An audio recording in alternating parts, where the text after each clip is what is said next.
قدم الفنان صلاح السعدني أعمالا فنية مهمة خلال مشواره، ستظل علامة بارزة في التاريخ بعدما رحل عن عالمنا صباح اليوم، وجرى تشييع جثمانه منذ قليل من مسجد الشرطة.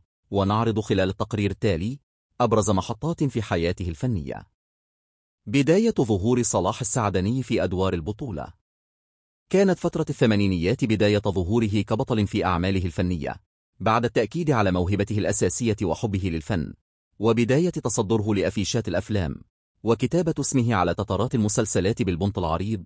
ومن أهم أعماله في هذه الفترة تقديم مسلسل ليالي الحلمية الجزء الأول والثاني بشخصية سليمان غانم، العمدة الذي دخل في صراع مع سليم البدري يحيى الفخراني، حيث جسد السعدني شخصية القادم من الأرياف من أجل الثأر لوالده الذي مات في السجن بسبب والد سليم البدري، برعاية المخرج إسماعيل عبد الحافظ.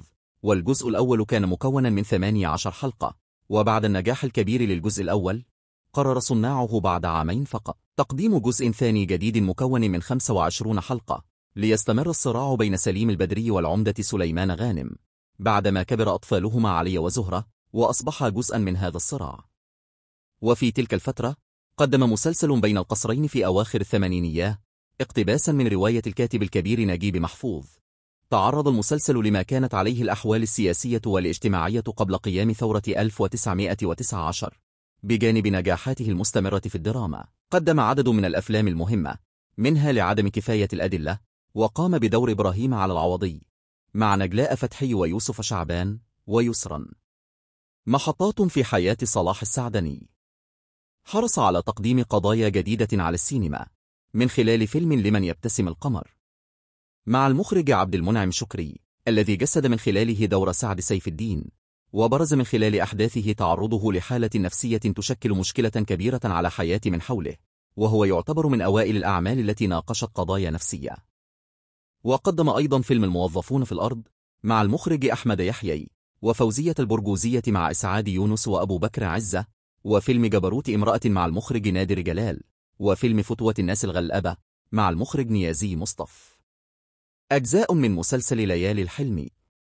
في مرحلة التسعينيات من عمره قدم شخصية العمدة الجزء الثالث من مسلسل ليالي الحلمية، الذي سيظل علامة بارزة في تاريخ الدراما. وتناول هذا الجزء فترة حكم الرئيس جمال عبد الناصر ونكسة 1967، ويقدم الجزء الرابع فترة الانفتاح الاقتصادي من خلال 42 حلقة، حتى قدم الجزء الخامس الذي تصدر بطولته منفردا عام 1995، بعدما اعتذر الفنان يحيى الفخراني عن عدم تقديم شخصية سليم البدري مرة أخرى، وذلك لأن تطور الشخصية بالجزء الرابع جعلتها تمرض وتعتزل الناس في الإسكندرية فلا جديد سيقدم بها. وبنى المؤلف أسامة أنور عكاشة الأحداث على أن يتم الحديث عن سليم البدري، لكنه لا يظهر، إلا أن الفنان يحيى الفخراني لم يمانع أن يشارك بالعمل ب3 مشاهد فقط، 2 منها كان بالحلقة الأخيرة، وذلك لأنها مشاهد مهمة بمسار الأحداث.